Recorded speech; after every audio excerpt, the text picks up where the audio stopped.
Lantas apa ada motif politik di balik izin ormas kelola tambang? Kami bahas bersama dengan para narasumber. Bergabung saat ini PLH Deputi Kepala Staf Kepresidenan Ali Mokhtar Ngabalin dan Direktur Eksekutif Amnesty International Indonesia Usman Hamid. Selamat sore semuanya, apa kabar? Selamat sore. Terima kasih seluruhnya sudah hadir dalam diskusi kami kali ini. Bang Ngabalin, kalau kata Pak Bahlil tadi dalam konferensi tadi pagi, kalau ada yang bilang ini sangkut pautnya dengan politik, lebay. Anda ngerasa demikian juga nggak? Ya, artinya bahwa memang penjelasannya seperti itu. Jadi kalau dikaitkan dengan kepentingan politik, ya lebay lah. Bagian mana yang berlebihan menurut Anda? Kalau Pak Bahlil itu kan mengerti banget ya, karena prosesnya juga bukan sebulan 2 bulan. Jadi kalau beliau menggunakan kata atau diksi lebay, iya, karena memang saya setuju, karena memang pemilunya sudah selesai. Kemudian kalau izin pertambangan, wilayah izin pertambangan ini diberikan ke ormas-ormas, kemudian masih ada yang memberikan penilaian bahwa ini untuk kepentingan politik, ya lebay lah. Saya membenarkan itu pernyataan, paten itu. Anak Papua kok dilawan. Termasuk ada yang bilang ini kayaknya bentuk timbal balik utang budi untuk kepentingan politik sampai 2029. Itu juga bagian yang lebay juga menurut Anda? Ya, timbal balik utang budi itu kayak apa? Bagaimana bisa ada sistem pengelolaan atau mungkin nanti pemerintah kemudian melihat ini sebagai bagian daripada tanggung jawab negara kepada ormas-ormas baik Islam, Katolik, Protestan, Hindu, Buddha, dan Konghucu, kemudian ini dikait-kaitkan dengan masalah politik. Saya kira tidak pada tempatnya lah gitu.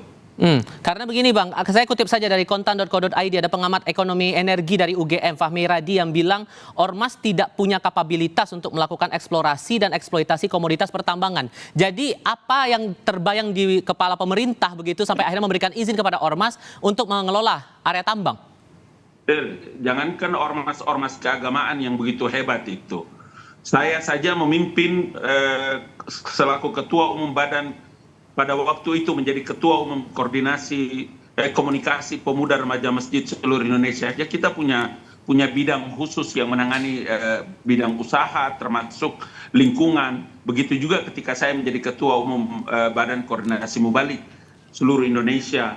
Jadi di ormas-ormas itu jangan pernah dilihat bahwa itu hari-hari hanya mengurus orang beragama, sembahyang ke gereja, pura dan lain-lain. Kemudian tidak ada orang-orang hebat di situ yang diberikan kompetensi dengan menguasai bidang-bidang yang dia ada dalamnya juga mengenai ekonomi, industri pendustrian, pertambangan dan lain-lain. Jadi tidak bisa dilihat dalam sudut sempit itu. Jadi kalau kayak Pak Bahlil kemudian memberikan beberapa argumentasi penting untuk dan atas nama negara terhadap oposisi ormas-ormas keagamaan ini, saya kira mari kita lihat ini sebagai bagian daripada tanggung jawab negara yang dilaksanakan oleh pemerintah, dalam hal ini perintah Bapak Presiden kepada Pak Bahlil ya sebagai Menteri Investasi dan lain-lain. Jadi saya mau bilang bahwa mari kita lihat dalam perspektif yang lebih baik untuk kepentingan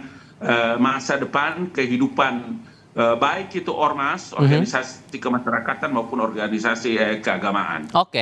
Mas Usman, kalau kata Pak Bahlil tadi pagi juga bilang momen politiknya udah lewat, jadi kalau dituding kalau ini kebijakannya ada motif politik, ya nggak masuk akal juga begitu. Anda membacanya gimana dengan kebijakan ini? Iya, tentu saja pemerintah dan pejabat pemerintah punya hak untuk membantah, menyanggahnya. Tapi sulit untuk disangkal bahwa masyarakat, para sarjana, para aktivis mencatat betapa dalam proses pemilu yang kemarin memang sejumlah organisasi masyarakat keagamaan memberikan dukungan terbuka untuk pemenangan salah satu kandidat. Nah, pandangan yang mengatakan bahwa ini bermotifkan politis itu berangkat dari catatan tersebut gitu. Tapi yang terpenting untuk saya, untuk kami adalah bagaimana muncul keseimbangan antara masyarakat politik di sektor pemerintah, sektor publik, masyarakat ekonomi di sektor swasta, pengusaha, dan masyarakat sipil yang tidak ada di dalam masyarakat bisnis maupun di dalam masyarakat politik. Nah, Nahdlatul Ulama misalnya atau Muhammadiyah itu diperlukan untuk tetap berada di dalam ranah masyarakat sipil sehingga ia bisa menjadi kontrol terhadap sistem jalannya kekuasaan politik maupun juga korporasi bisnis. Itu sebabnya bertahun-tahun setiap kali ada kelompok masyarakat adat yang terpinggirkan akibat dari proyek-proyek tambang misalnya, itu berkali-kali pula mereka mendatangi kantor pusat Nahdlatul Ulama, Muhammadiyah, KWI, PGI, karena mereka berharap bahwa ormas-ormas besar ini yang punya sejarah panjang bisa menjadi penyambung lidah rakyat, gitu, menjadi penyambung lidah mereka untuk bisa mengingatkan pemerintah, mengingatkan korporasi swasta agar tidak mengelola tambang secara tidak semestinya. Tapi kalau kemudian alasannya adalah untuk asas keadilan agar masalah pertambangan ini tidak hanya dikuasai oleh perusahaan besar. Saya mengerti dan saya kira itu tidak keliru alasan itu. Tetapi yang saya khawatirkan ke depan adalah ormas-ormas yang mendapatkan izin usaha tambangan itu dapat berpotensi bergesekan dengan pemegang hak ulayat, yaitu kelompok-kelompok masyarakat adat. Baik itu di Papua atau di Kalimantan, sampai dengan di Sulawesi. Karena itu saya kira kebijakan pemberian izin usaha pertambangan kepada ormas seperti NU, Muhammadiyah misalnya gitu, itu sulit untuk disangkal memiliki kepentingan politis. Setidak-tidaknya saya setuju dengan pengamat ekonomi tadi yang mengatakan atau menggarisbawahi pentingnya aspek kapabilitas dari ormas seperti NU atau yang lainnya gitu. Oke. Pak Ngabalin, merespon tadi pernyataan dari Mas Usman, gimana Anda menanggapi itu? Pak Ngabalin? Audionya masih tertutup, Pak Ngabalin, mohon maaf. Halo, Oke, silakan. Yang pasti begini, tidak apa-apa menjadi sosial kontrol, kekhawatiran, kemudian pandangan-pandangan yang berbeda dari apa yang pemerintah, saya, atau Pak Menteri, Pak Bahlil kemudian menyampaikan dengan kebijakan yang dilakukan. Kan prioritas pemberian wilayah izin usaha pertambangan ini kepada ingat, ini badan usaha milik organisasi kemasyarakatan dan keagamaan, untuk sekali lagi saya mesti tegaskan pada kesempatan ini untuk memberikan kesempatan yang sama dan berkeadilan dalam pengelolaan kekayaan alam. Kan ini semua milik alam, Tuhan menganugerahkan ini kepada Republik ini, ya, dan atas nama negara kemudian pemerintah memberikan kebijakan yang luar biasa ini kepada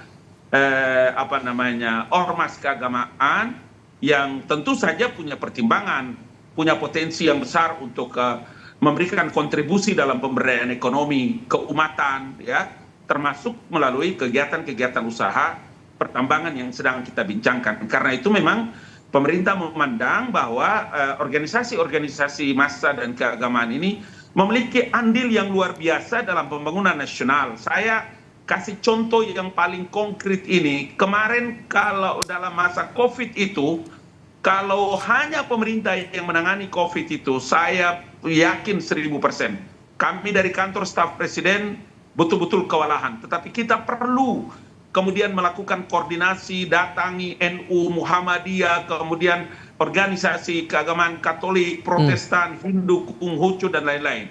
Salah satu lagi yang ingin saya sampaikan itu bahwa memang diharapkan dari kedudukan seperti itu, maka ormas keagamaan itu lagi-lagi saya mau katakan bahwa ikut dan berperan serta dalam menggerakkan ekonomi masyarakat melalui UMKM, kemudian membantu pemerintah mengatasi tadi yang saya sebut COVID dan lain-lain sebagainya. Jadi dalam posisi inilah yang menurut saya, saudaraku, mari kita lihat dalam perspektif kehidupan orang berbangsa dan bernegara dengan kekayaan alam yang ada ini.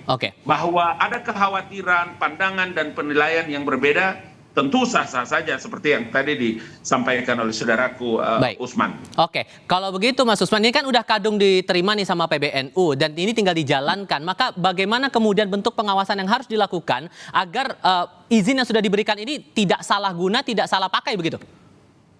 Ya, ini sebenarnya sektor pertambangan bukanlah usaha kecil, usaha menengah. Ia masuk di dalam kategori ekonomi makro untuk industri-industri ekstraktif. Jadi dia bukan seperti ekonomi kerakyatan, pertanian, atau peternakan. Karena itu dia perlu hati-hati. Dan terutama ketika menyangkut pembukaan lahan-lahan tambang, dia harus dikonsultasikan kepada para pemegang ulayat dari wilayah tambang itu. Pertanyaannya adalah tiga hal. Ini adalah tiga hal yang harus diterapkan oleh pemerintah.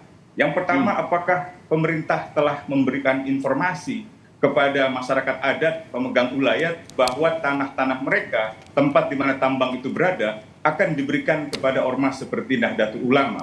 Yang kedua adalah duty to consult. Apakah pemerintah telah mengkonsultasikan rencana pemberian tambang itu kepada masyarakat adat? Misalnya tambang itu akan diberikan kepada ormas seperti Nahdlatul Ulama dengan persetujuan dari organisasi-organisasi masyarakat adat. Dan yang ketiga, persetujuan dari kelompok masyarakat adat tidak boleh dengan paksaan, harus dengan informasi di awal yang tanpa paksaan. Nah, ketiga hal itu, duty to inform, duty to consult, dan duty to obtain free and prior informed consent, itu harus diterapkan oleh pemerintah. Tapi kalau di kepala Anda melihatnya, kalau kemudian izin tambang itu diberikan ke ormas keagamaan terutama, apa dampaknya?